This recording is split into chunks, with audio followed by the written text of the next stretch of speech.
quisiera compartir con ustedes efectivamente en esa línea desde una mirada de la gestión pública, que si bien es cierto se ha abordado preliminarmente con algunos aspectos vinculados a la delincuencia, a la criminalidad, como impacto en el avance de la minería ilegal en nuestro país, el tema de la trata de personas, el crimen organizado, y lo que el doctor Ipensa también ha mencionado que es importante, ¿no? Cómo se está afectando, por ejemplo, con el mercurio, el cianuro y las importaciones. Yo quisiera precisar un poco y complementar desde la mirada más de desarrollo y el impacto que genera la minería ilegal, por ejemplo, producto de la poca inversión que se puede dar a nivel de acceso a servicios básicos. Si hacemos un zoom en el Departamento de la Libertad, teniendo en cuenta el diagnóstico que nos ha dado el consejero, vemos que la pobreza a nivel del departamento está en 26,7%. Poco más de la cuarta parte de la población se encuentra en situación de pobreza. Igualmente con relación a acceso a servicios básicos. Cuando hablamos de derechos y un enfoque de derechos, los ciudadanos tenemos, como marca la Constitución, derecho a la salud, a la educación, a una vivienda digna, a crecer y desarrollarse en el ambiente donde viven. Y para eso es necesario tener acceso a los servicios que te permitan ejercer esos derechos. Acceso a servicios como agua, desagüe, luz, telefonía hoy que es tan importante y que durante la pandemia y actualmente el Internet forma ya parte de los servicios básicos. Y vemos que a nivel nacional el 42,5% de la población tiene acceso a estos 5 servicios básicos, al que le vamos a llamar combo de servicios básicos. Sin embargo, en el Departamento de la Libertad, solo el 29,5% tiene acceso a este combo de 5 servicios. Sin embargo, es importante señalar que desde el 2018 a la fecha ha habido un incremento importante, pasando del 14,8 de cobertura de los 5 servicios a 29,5 en el año 2021. Pero ¿qué pasa ya si hacemos un zoom más cercano a la provincia de Patás?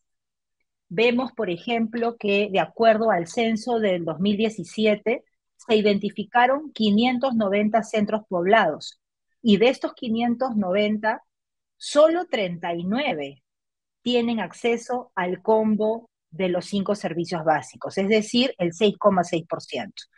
Evidentemente, si uno hace una vinculación, vemos que la minería ilegal, con todo el perjuicio que genera, finalmente quienes están involucrados reciben efectivo en ingentes cantidades que por lo menos asumimos que les permite tener acceso a algunos servicios que no necesariamente son los servicios básicos. Vemos, por ejemplo, que el agua, sí de 590 centros poblados, 413 tienen acceso a agua, es decir, el 70%, y eso es importante. Sin embargo, todavía hay un 30% que no tiene acceso. Cuando hablamos de Internet en la provincia de Patás, solo 54 de 590 centros poblados. Y en cuanto a saneamiento, 252 centros poblados, es decir, el 42,7%. Y vemos entonces que hay un reto, no solamente para quienes están dejando el cargo, sino para quienes van a asumir en las próximas elecciones cómo atender la demanda de la población para que finalmente vean la formalidad, el desarrollarse en una sociedad sin nación, sin delincuencia y sin criminalidad, finalmente sí le trae buenos resultados a su desarrollo. Finalmente cierro con algunos datos de diagnóstico del distrito de Patás. Y en el distrito de Patás hablamos de 82 centros poblados, de acuerdo al censo del 2017, donde 15, es decir, el 18%, tiene acceso al paquete integrado de servicios, solo 46 saneamiento y solo 21 a Internet. Vemos que hay una mejora en acceso a agua, que son 56 centros poblados, y a luz 54. Sin embargo, el reto que se presenta es efectivamente cómo garantizamos el ejercicio de los derechos y el acceso a los servicios básicos que son tan necesarios como una primera escala, un primer escalón para finalmente generar otro tipo de actividades económicas y que la minería ilegal no sea la única alternativa que en muchos territorios se tiene. Gracias. Paola, el problema de la desigualdad social, entonces, como la pobreza, la falta de acceso a los servicios básicos, asociado también al desarrollo de la minería ilegal. Muy bien, estimados asistentes, tras conocer pues esta dura realidad, ¿no?, del problema que significa la minería ilegal en nuestro país y que como muestra se ha puesto, ¿no?, como ejemplo a lo que sucede en la provincia de Patás, en la región La Libertad, y que con tanta objetividad nos han mostrado los expositores, nos gustaría ahora enriquecer un poco el diálogo para comprender mejor el impacto de este escenario un tanto desolador y violento en el que se ha convertido la minería ilegal. En ese sentido, queremos consultarle a nuestros invitados, a nuestros expositores, cómo advierten en el futuro el aumento de la criminalidad y la inseguridad ciudadana si es que no se interviene a tiempo esta zona. ¿Cómo opera la minería ilegal? ¿Cuál es el escenario propicio para su desarrollo? Ya lo había adelantado algo sobre este punto Paola. ¿Y por qué, donde hay minería ilegal, hay un aumento de la criminalidad? Y finalmente, ¿cuál es el real impacto en la vida y en el desarrollo de la población y de las comunidades? Sí, efectivamente, lo que se ha señalado como parte del diagnóstico y las acciones que se deben realizar son centrales y yo quisiera complementar dos temas que han mencionado tanto el consejero como el doctor Ipensa. Y es, en primer lugar, la vinculación que no se suele realizar entre la criminalidad y la apuesta por garantizar un desarrollo integral de la infancia, de niños, niñas que efectivamente no tengan desnutrición, no tengan anemia, que puedan seguir sus estudios primarios y secundarios y finalmente puedan finalmente contribuir al desarrollo tanto personal de su hogar como del país. Hay evidencia internacional que los niños y niñas que sufren de desnutrición crónica infantil van a tener problemas para entender y comprender en la escuela lo que se les enseña. Por lo tanto, es altamente probable y no suelen acabar la educación básica. Y cuando no acaban la educación básica, se dedican a la delincuencia. Por lo tanto, si priorizamos una acción del Estado, tendría que priorizarse también en la línea de lo ya señalado, garantizar acceso a servicios básicos y garantizar que la primera infancia tenga efectivamente toda la cobertura necesaria y la prioridad en el departamento para que cuando sean adultos puedan discernir además y tengan todas las herramientas para no dedicarse justo a la delincuencia.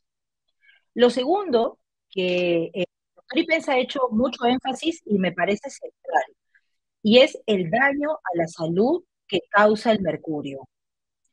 Es algo que conocemos por el convenio de Minamata, con la historia en Japón, cómo el mercurio daña inhalándolo, ¿sí? El vapor de mercurio en este proceso de limpiar el oro, y puede ocasionar efectos nocivos en el sistema nervioso, digestivo, inmunológico, pulmones y riñones de quienes trabajan alrededor. No solamente el que hace el trabajo, digamos, de la limpieza del oro, sino también todos aquellos que están en el entorno. Por lo tanto, dos temas ahí centrales. Uno, sabemos que Bolivia tiene el ingreso legal de mercurio y entra al Perú a través del contrabando. Por lo tanto, hay gabinetes binacionales, yendo directamente a qué es lo que toca hacer. Hay gabinetes binacionales, Perú-Bolivia, donde este debería ser un tema central. ¿Qué se hace para frenar tanto el contrabando desde la parte de Perú con fortalecimiento transfronterizo que impida ese contrabando para que ingrese? Y obviamente lo que nos ha dicho el doctor Ipensa de que finalmente en este último tiempo ha ingresado el mercurio autorizado, creo que es algo que se debe de analizar y ver qué está sucediendo. Y lo segundo es información a la población. Yo creo que cuanto más se informe a la población el daño que genera el mercurio, y lo que puede ocasionar en la familia, no solamente en quien trabaja vinculado, creo que podemos avanzar en generar corriente de opinión e información de los procesos finalmente presentes y futuros que se pueden generar de daños a la salud. Gracias. Gracias a usted, Paola. Entonces, nos queda la idea de que la minería ilegal no solo afecta el presente, sino también el futuro de los niños y de los adolescentes, que finalmente es el futuro del Perú, ¿no? Y también su impacto en el daño de la salud, destacar en ese sentido lo valioso que es la información, ¿no? Información real, objetiva y sobre todo científica. ¿Cómo podemos combatir la minería ilegal en el Perú? Sí, muchas gracias. Y en esa línea quisiera mencionar que además de lo ya descrito previamente, en la gestión pública uno de los temas centrales está vinculado a la voluntad política. Yo creo que uno de los temas es poner en la agenda pública, que forma parte de lo que estamos haciendo el día de hoy, que los ciudadanos se preocupen por lo que efectivamente está sucediendo en diferentes puntos del país, pero que finalmente tiene un efecto también en nuestra vida diaria, por ejemplo, quienes vivimos en Lima. Definitivamente el hecho que haya criminalidad, minería ilegal, redes de narcotráfico vinculadas al lavado de activos que genera el dinero, además de la minería ilegal, apunta a la trata. Y probablemente muchos de los niños y adolescentes que desaparecen diariamente, hoy he escuchado un número terrible de 30 niños diarios a nivel nacional que desaparecían, podría ser niños, niñas, adolescentes que están siendo captados por justo estas redes que se los llevan a las zonas donde hay minería ilegal. Y por lo tanto, creo que la ciudadanía no puede ser ajena, más allá, que la ubicación donde se desarrolla la minería ilegal sea fuera de determinados departamentos del país porque está focalizada. Lo segundo está vinculado a la decisión de luchar contra la minería ilegal y lo señalado también por el doctor Ipensa, creo que es central. Cuando uno revisa los recursos que digamos, que se mueven, se movilizan en efectivo a raíz de la minería ilegal, vemos que hay un esfuerzo que se realiza desde inteligencia financiera, pero también vemos que hay muchísimas denuncias que finalmente no terminan en procesos ni personas encarceladas. Por lo tanto, la articulación entre la policía, el Ministerio Público, el Poder Judicial, con mayor dotación de presupuesto, que efectivamente contribuya a estos procesos de que se sancione a quienes son responsables de cometer los delitos, creo que es central. El fortalecer todo lo que implica el lavado de activos y la lucha en el marco de un adecuado manejo de finanzas públicas es central para este proceso de avanzar en la lucha frontal contra la minería ilegal. ¿No? ¿Cómo fortalecer la presencia del Estado en estas provincias donde encontramos minería ilegal? ¿No? También entendemos que esto de solucionar y de erradicar la minería ilegal no va a ser labor de una sola institución, sino que demanda un trabajo conjunto de los diferentes sectores. Entonces, la pregunta es, ¿cómo fortalecemos el trabajo multisectorial? Y finalmente, ¿qué sabemos de la eficacia del proceso de formalización y qué rol juega, o en todo caso debería jugar la Reinfo? Les planteamos estos temas a nuestros expositores. Lo primero es que ratifico el que la voluntad política es importante, pero como bien ha dicho el doctor Ipensa, no es lo único, porque puede existir voluntad política, pero si no tienes una estrategia, no funciona. Por lo tanto, se requiere una estrategia intersectorial e intergubernamental que garantice que todos los actores involucrados, bien descritos además por el doctor Ipensa y por el consejero Greco, se incorporen en el proceso y puedan lograr y cumplir sus funciones para los fines de la erradicación de la minería ilegal. Y ahí hablamos desde sectores sociales que cumplan su rol, el Ministerio de la Mujer, Ministerio del Interior y yo diría además todo el sistema de justicia. Pero ¿cómo hacemos para que toda esa estrategia camine? ¿Sí? Porque creo que por lo que hemos revisado y conocemos de lo que hay como espacios que funcionan, pero que no tienen recursos, que les falta apoyo, pero que sí saben lo que tienen que hacer. Por lo tanto, integrar una estrategia bajo el liderazgo de un ministerio como el MINEM o la presidencia del Consejo de Ministros o la propia presidencia de la República, evidentemente de la mano con la Asamblea Nacional de Gobiernos Regionales, AMPE, REMURPE, porque esto no es un tema que se va a lograr solo con el gobierno nacional, sino con una articulación real. De la experiencia que tengo en el sector público, las articulaciones reales no solo se logran por voluntad de las partes, sino con incentivos. Porque efectivamente lo que recurrentemente encontramos es no tenemos presupuesto.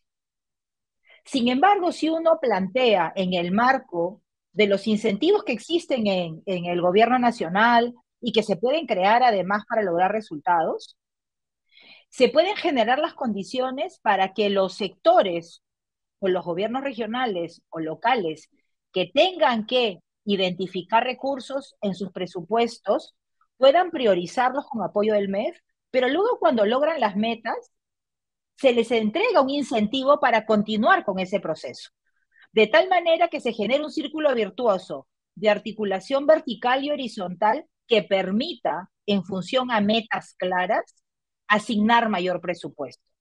Pero eso evidentemente requiere una mirada integral, holística, donde cada una de las partes cumple roles y funciones. Cuando se han implementado este tipo de estrategias vinculadas con incentivos, se han tenido muy buenos resultados. Por lo tanto, creo que esa es una alternativa a la voluntad política que esperaríamos que el gobierno pueda mostrar y que efectivamente se avance en este proceso para la articulación vertical y horizontal que se requiere, es decir, gobiernos locales, provinciales, regionales, así como diferentes ministerios. Si bien es cierto, la estrategia para atender Madre de Dios y avanzar en la erradicación de minería ilegal e informal, tenía esta lógica de articulación. Sin embargo, no se generaron las condiciones para que sea sostenida. Entonces dependía de quien esté sentado en el ministerio que lideraba, en este caso el Ministerio del Ambiente, el Ministerio de Agricultura, y dependía de personas. Lo que se requiere en el Estado es que dependa de las instituciones y se garantice presupuesto sostenido en el tiempo para avanzar con cumplimiento de metas y más allá de las gestiones gubernamentales de los diferentes niveles de gobierno. Gracias. Ahora, en nuestro equipo de producción nos alcanza una segunda pregunta que está dirigida para Paola Bustamante. Dice así: ¿mediante qué mecanismos legales podemos exigir que el Congreso de la República apruebe leyes para legislar la minería ilegal? La escuchamos, Paola. Muchas gracias por la pregunta y voy a dar tres ideas, ¿no? Una primera, y es que legislación existe suficiente y está claramente estipulado que es un delito. Por lo tanto, creo que lo que debería exigir el Congreso en su rol fiscalizador, y ahí va la segunda idea, es lo que planteaban tanto el doctor Ipensa como el consejero Greco, y es qué rol y qué función debe cumplir el Ministerio de Energía y Minas. Efectivamente, su visión es bastante acotada de no ser intersectorial, de no coordinar con otros actores y por lo tanto la comisión que preside no tiene resultados. Entonces yo lo que diría es, uno, normas existen. Dos, lo que debería hacer el Congreso es exigirle al Ministerio de Energía y Minas que cumpla su función de presidir adecuadamente la comisión, que avance en el nivel de coordinación y que finalmente tenga un impacto y resultados. Como bien se señala, de un tiempo a esta parte, los ministerios creen que solamente deben encargarse de su tema, casi el rótulo que tienen como ministerio. Pero todos los ministerios, al ser rectores, tienen una función de coordinación interministerial. El problema cuando entra la presidencia del Consejo de Ministros es que entra a una bolsa donde hay N comisiones y N prioridades y no termina siendo prioridad.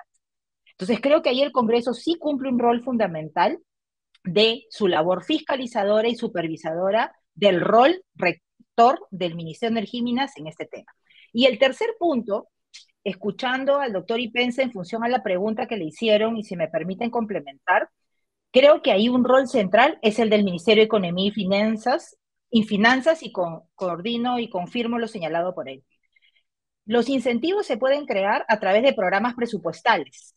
Ya se tienen las herramientas. Lo que se tiene que hacer es que funcionen. Por lo tanto, creo que un tercer tema que el Congreso podría poner sobre la mesa de la mano en este proceso de priorizar la lucha contra la minería ilegal es plantearle al Ejecutivo y al MEF la creación de un programa presupuestal que efectivamente garantice metas, indicadores y resultados contra incentivos que puedan realmente plantear esta prioridad que tanto se ha detallado y necesaria en el país.